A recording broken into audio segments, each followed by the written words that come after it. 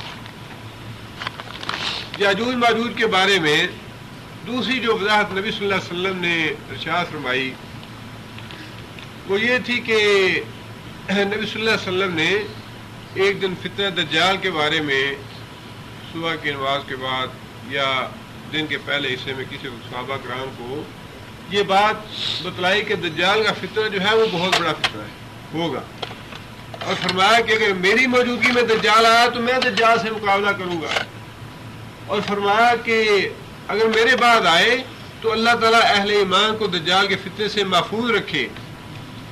اور پھر نبی صلی اللہ علیہ وسلم نے دجال کے بارے میں فرمایا کہ اس کی ایک آنکھ جو ہے وہ کانی ہے، اس کے ماتھے کے اوپر کافارا یعنی کفر یہ لکھا ہوا ہوگا، لیکن اللہ تعالیٰ نے اسے لوگوں کی آزمائش کے لیے چونکہ بھیجا ہے، اس لیے اللہ تعالیٰ نے اسے بعض غیر معمولی اختیارات دیے ہوں گے جنہیں دیکھ کے کمزور ایمان والے لوگ اس پہ ایمان لے آئیں گے اور اس کو اپنا خدا سمجھ لیں گے، مان لیں گے۔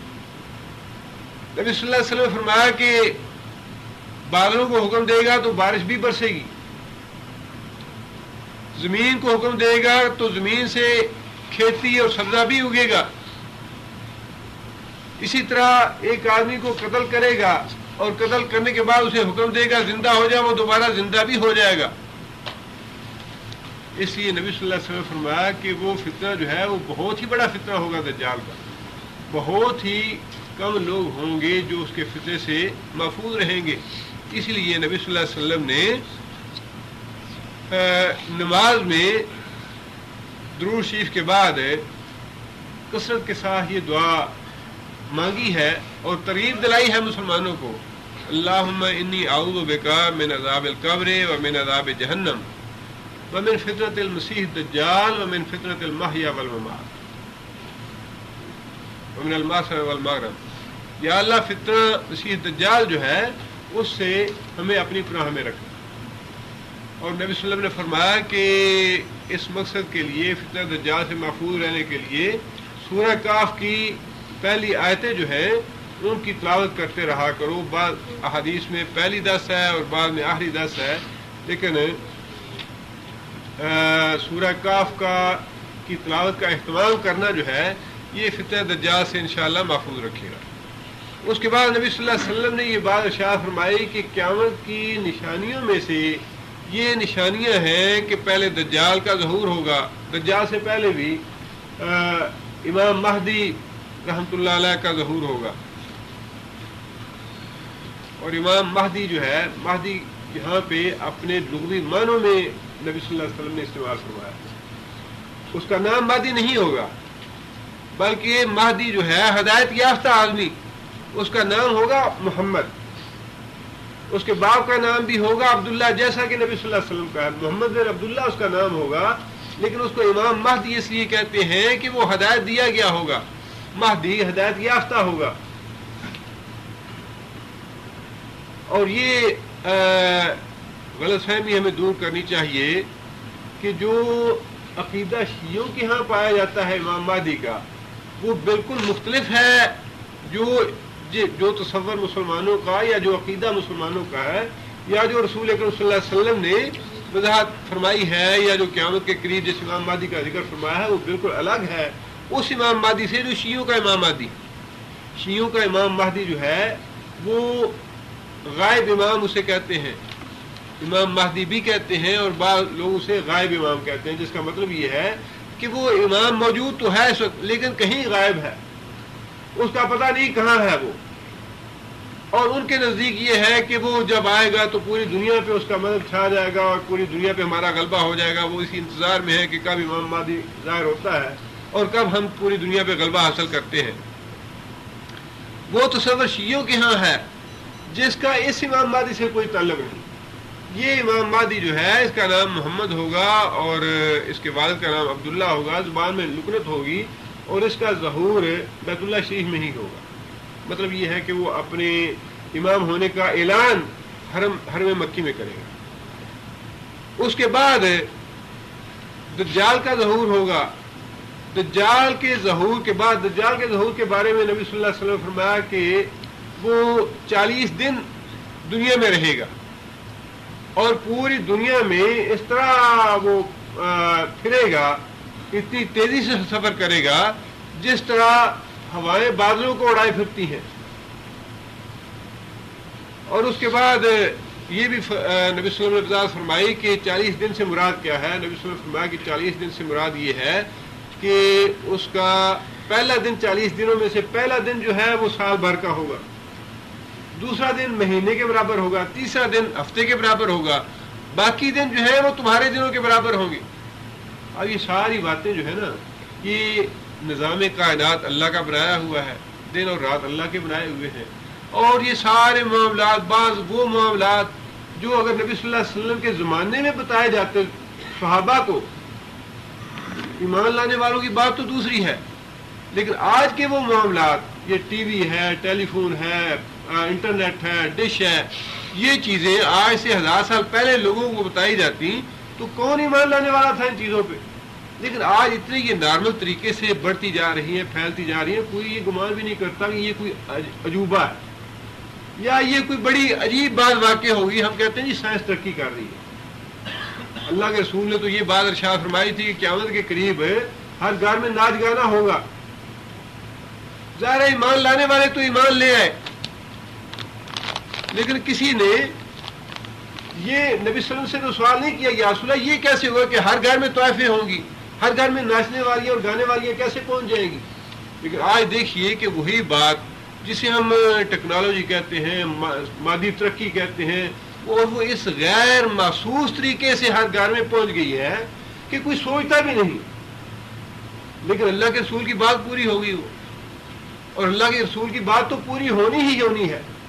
اسی طرح اس زمانے کے لوگ ان معاملات کو کوئی عجوبہ نہیں سمجھیں گے، جس طرح آج ہم اس چیز کو عجوبہ نہیں سمجھ رہے، اور اللہ کے رسول کی بات پوری ہو گئی۔